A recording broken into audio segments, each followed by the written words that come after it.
அறிவும் ஆரோக்கியம் நேரில் அனைவருக்கும் அன்பான வணக்கங்கள். நான் ஸ்ரீவர்மா மருத்துவமனையின் பெண்கள் சிறப்பு மருத்துவர் ஜெயரூபா. சமீபத்தில் ஒரு 40 வயது மதிக்கத்தக்க ஒரு ஆண் நபர் வந்திருந்தாங்க. ஸோ அவங்க, டாக்டர் எனக்கு ஃபேட்டி லிவர் பிரச்சனை இருக்குதுன்னு சொல்லிட்டு கடந்த 6 மாதங்களாக நான் டின்னருக்கு பழங்கள் தான் சாப்பிட்றேன். ஆனாலும் கூட எனக்கு ஃபேட்டி லிவர் கிரேட் 1லேருந்து கிரேட் 2க்கு போயிடுச்சு. நான் எண்ணெயை தொட்டு பார்க்குறதே இல்லை அப்படின்னு சொல்லியிருந்தாங்க.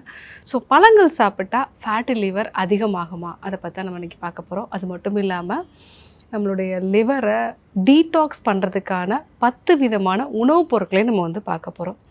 சர்க்கரை வியாதி, இரத்த அழுத்தம், உடல் பருமன், பிசிஓடி, ஹார்மோனல் இம்பேலன்ஸ், இந்த பிரச்சனைகள்லாம் வர்றதுக்கு 10 வருடத்துக்கு முன்னாடியே நம்ம கல்லீரலில் பாதிப்பு வந்துடும். அந்த கல்லீரலை கரெக்டாக நம்ம டீடாக்ஸ் பண்ணிட்டோம் அப்படின்னாலே இந்த பிரச்சனைகள்லாம் வராமல் தடுக்கலாம்.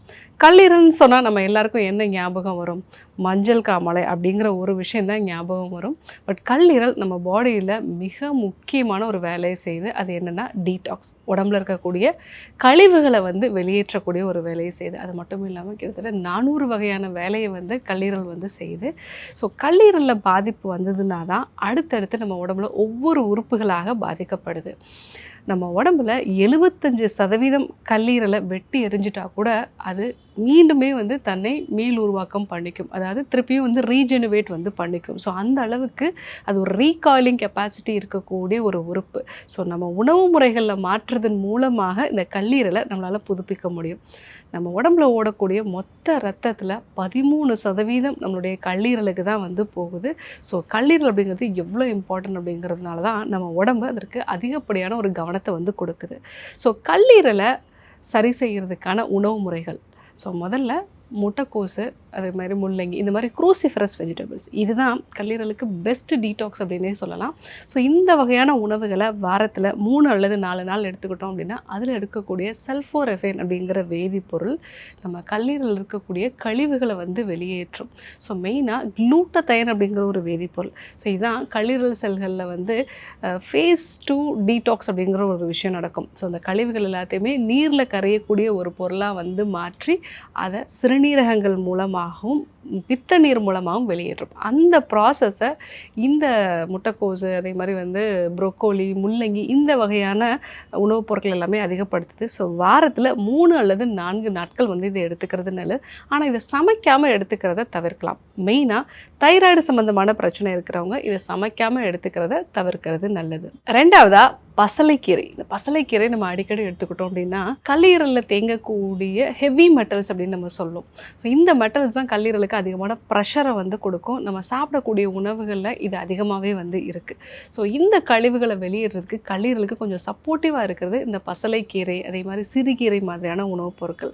ஸோ கீரை வகைகளை வாரத்தில் 3 நாள் 4 நாளாவது மதிய உணவில் சேர்த்துக்கோங்க. மூணாவதாக பீட்ரூட். இந்த பீட்ரூட் எடுத்துக்கும் போது அதில் இருக்கக்கூடிய பீட்டலைன்ஸ்ங்கிற வேதிப்பொருள் பித்தநீர் சுரப்பை அதிகப்படுத்துது. அதன் மூலமாக நம்ம கல்லீரலில் இருக்கக்கூடிய கழிவுகளை வெளியேற்றுது. 4வதாக பூண்டு. பூண்டில் இருக்கக்கூடிய அல்லிசின்கிற வேதிப்பொருள் நம்ம கல்லீரலில் தூய்மைப்படுத்தக்கூடிய என்சைம்ஸை அளவில் அதிகப்படுத்துது. கொலஸ்ட்ரால் அளவையும் குறைக்குது. 5வதாக எலுமிச்சை ப்ளஸ் வெந்நீர். ஸோ காலையில் வெறும் வயிற்றில் எலுமிச்சையோட வெந்நீர் குடிக்கும்போது இதில் இருக்கக்கூடிய அதிகப்படியான ஆன்டி ஆக்சிடென்ட் தன்மை நம்மளுடைய கல்லீரலில் குளூட்டதைன் உற்பத்தியை 50% அளவுக்கு அதிகப்படுத்துது. அதன் மூலமாக கல்லீரலில் இருக்கக்கூடிய கழிவுகளை வெளியேற்றுது. 6வதாக அவகாடோ. இந்த அவகாடோ பழம் அப்படிங்கிறது வெண்ணெய் பழம் அப்படின்னு நம்ம சொல்லுவோம். ஸோ இது கல்லீரலில் இருக்கக்கூடிய இன்ஃப்ளமேஷனை குறைக்குது. நிறைய பேருக்கு இந்த கிரேட் 1லேருந்து கிரேட் 2 போகும்போது இன்ஃப்ளமேஷன் தான் முக்கியமான காரணமாக இருக்குது. அது மட்டும் இல்லாமல் அங்கே இருக்கக்கூடிய கல்லீரல் செல்கள் அதனுடைய தன்மை மாற்றி அமைக்கப்படுறதுக்கும் இதுதான் இன்ஃப்ளமேஷன் தான் முக்கியமான காரணமாக இருக்குது. ரெகுலராக நம்ம அவகாடோ எடுத்துக்கும் போது இன்ஃப்ளமேஷன் நல்லாவே குறையும். 7வதாக பிளாக் காஃபி எடுத்துக்கலாம். ஸோ ஒரு நாளைக்கு 2 வேளை பால் சர்க்கரை கலக்காத அந்த காஃபி எடுத்துக்கும் போது அதில் இருக்கக்கூடிய கெஃபைன் ஃபைப்ரோசிஸ் ஆஃப் லிவரை குறைக்குது. லிவர் செல்கள் தழும்பு செல்களாக மாறுறதை குறைக்குது. 7வதாக க்ரீன் டீ. க்ரீன் டீயில் இருக்கக்கூடிய கேட்டச்சின் அப்படிங்கிறது கல்லீரலில் இருக்கக்கூடிய இன்ஃப்ளமேஷனை குறைக்குது. 9வதாக கடுகு ரோகிணி அப்படிங்கிற ஒரு மூலிகை. இந்த கடுகு ரோகிணி அப்படிங்கிறது நாட்டு மருந்து கடைகளில் கிடைக்கும். இதை பொடி பண்ணி ஒரு பிஞ்ச் அளவுக்கு மட்டும் நம்ம எடுத்துக்கணும். ஒருவேளை நீங்கள் நரம்பு சம்பந்தமான பிரச்சனைகளுக்கு மாத்திரைகள் எடுத்துகிட்டு இருக்கீங்க அப்படின்னா மருத்துவரோட ஆலோசனையோடு இதை எடுத்துக்கிறது நல்லது.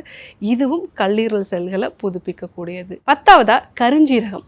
இந்த கருஞ்சீரகத்தில் இருக்கக்கூடிய தைமோகோனின் அப்படிங்கிறது நம்ம கல்லீரல் செல்களில் இருக்கக்கூடிய இன்ஃப்ளமேஷனை குறைக்கும். பெஸ்ட் ஆன்டி ஆக்சிடென்ட்டாக இருக்கிறதுனாலையும் கல்லீரல் செல்களை பாதுகாக்கும். ஸோ கருஞ்சீரக எண்ணெய் 1 டீஸ்பூன் அளவுக்கு வந்து நம்ம எடுத்துக்கலாம். இல்லை பொடி பண்ண கருஞ்சீரகம் 1 டீஸ்பூன் அளவுக்கு நம்ம தேன் கலந்து எடுத்துக்கும் போது கல்லீரல் செல்களை வந்து இது பாதுகாக்கும். இந்த 10 விதமான உணவுப் பொருட்களோட பழங்கள் எடுத்துக்கலாமா? நிறைய பேருக்கு இந்த ஒரு சந்தேகம் வந்து இருக்குது. தவறுதலாகவும் பயன்படுத்திகிட்டு இருக்காங்க. அதாவது நைட் நேரத்தில் நீங்கள் பழங்கள் எடுத்துக்கும் போது பழங்கள் இருக்கக்கூடிய சர்க்கரை ஃப்ரக்டோஸ் சர்க்கரை.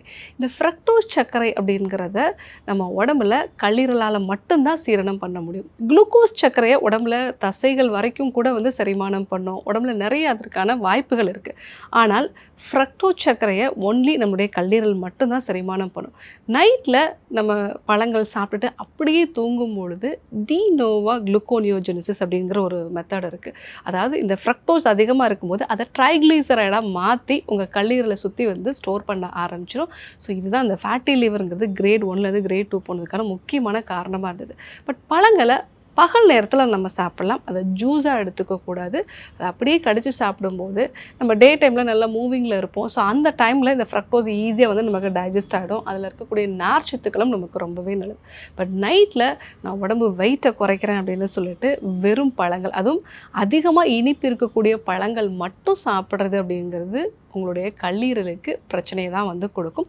ஸோ பழங்களை பகல் நேரத்தில் மட்டும் சாப்பிடுங்க. முக்கியமான இன்னொரு மெத்தட், கல்லீரலுக்கு ஒரு டீடாக்ஸ் பண்ணக்கூடிய ஒரு மெத்தட் அப்படின்னா ஃபாஸ்டிங் மெத்தட் தான்.